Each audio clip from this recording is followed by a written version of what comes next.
हत्या प्रकरणातील प्रमुख संशयित आरोपींना आज उच्च न्यायालयाने जामीन मंजूर केलेला आहे आणि यावरच बोलण्यासाठी माझ्यासोबत कॉम्रेड गोविंद पानसरे यांच्या स्नुषा मेघा पानसरे आहेत. बोलूयात. खरं तर आज प्रमुख जे काही संशयित होते त्यांना न्यायालयाने जामीन मंजूर केला. काय प्रतिक्रिया आपली कुटुंबीय? जेव्हा ही प्रक्रिया चालू होती उच्च न्यायालयामध्ये तेव्हा कुटुंबाच्या वतीने आम्ही इंटरव्हेन्शन केलं होतं आणि वकिलांनी आमच्या बाजूनी भूमिकाही मांडली होती की अशा पद्धतीचं जामीन देणं योग्य नाही असं आमचं मत होतं. आणि आमची अशी भावना होती की हा एक अत्यंत गंभीर खटला आहे आणि अनेक इतर खुनांशी जोडलेली घटना आहे. त्याचं एक वेगळेपण असं आहे की कुठल्याही वैयक्तिक वादातून ही घटना घडलेली नाही. अशा काळामध्ये जे आरोपी आहेत, विशेषतः 2 आरोपी फरार आहेत.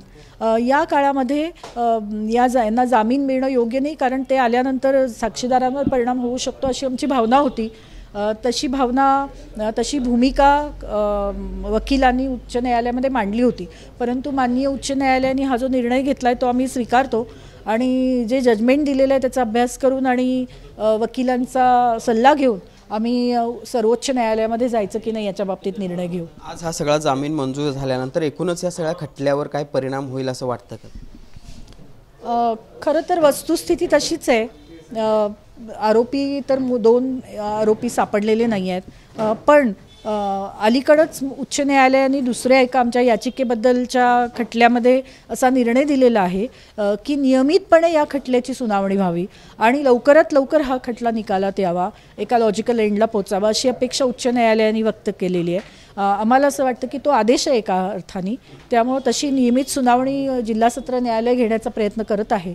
लवकरात लवकर निकाल व्हावा आणि आरोपींना शिक्षा व्हावी अशीच आमची इच्छा आहे. तर तपास अधिकारी वारंवार बदलले गेले त्यामुळेच कुठेतरी आरोपींना, कारण आज कोर्टामध्ये निकाल हा देताना न्यायालयानं असं म्हटलं की बराच वेळ आरोपींना जेलमध्ये ठेवता येणार. बरोबर आहे. ज्या जजमेंटचा आधार घेऊन उच्च न्यायालयाने हा निकाल दिलेला आहे तो अनेक केसेसच्या बाबतीत लागू होतो.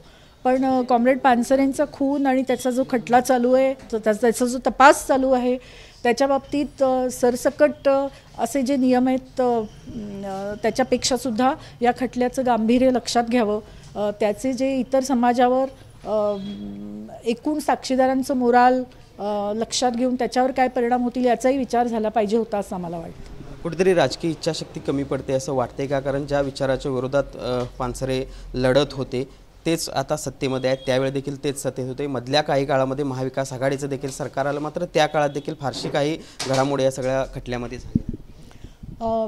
आमचं भावनाच अशी आहे की गेली 10 वर्ष अनेक सरकारं आली गेली, परंतु आरोपी पकडण्यामध्ये सगळ्याच सरकारांना अपयश आलेलं आहे, हे वास्तव आहे. आणि त्यामुळं मला असं वाटतं की राजकीय इच्छाशक्ती ही खूप महत्त्वाची असते, जी आपल्याला इतर अनेक घटनांमध्ये दिसते, ती या घटनेमध्ये नाही आहे अशी आमची भावना आहे.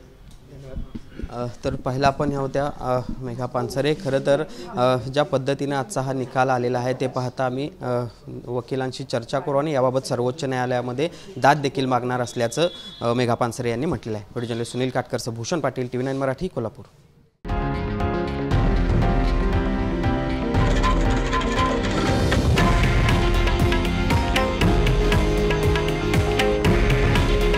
हे आहे देशातील नंबर 1 न्यूज नेटवर्क आणि आपण पाहत आहात TV9 मराठी. काळजी तुमची, हित महाराष्ट्राचं.